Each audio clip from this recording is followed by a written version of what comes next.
Thank you, Dr. Fauza, for coming to this event. It's an honor to have you with us. And I would just like to know your thoughts about the Precision Med Conclave India, organized by Voice of Healthcare and Next Stage. This was an excellent program and a good opportunity for people from all across the industry coming across and sharing their views.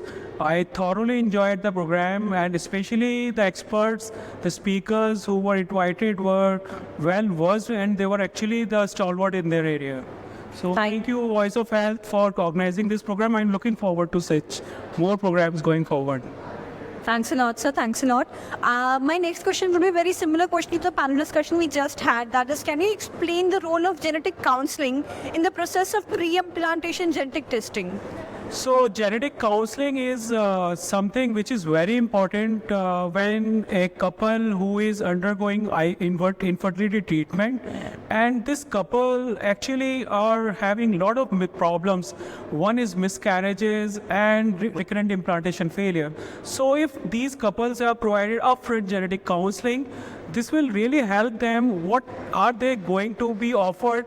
Because pre-implantation genetic screening is something, a high-end genetic test, and many of the patients are not aware of this high-end genetic testing. And the role of genetic counselor or a genetic counseling comes here, where they explain in a layman language what is its importance, what are the limitations, what are the benefits of genetic testing, and so that they can take a very informed decision, and this can help them to realize their dream of having a baby.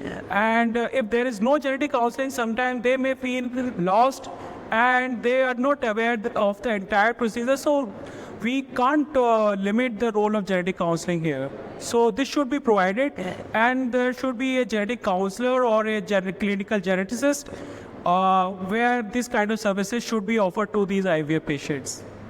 You said it right, sir. It is one of the need of the hour, as the time is changing every day, and it's every year. Yeah. But thank you so much for sharing your views on this, and thanks a lot for coming to the event. Thank you. My pleasure. Thank you, Voice of Health.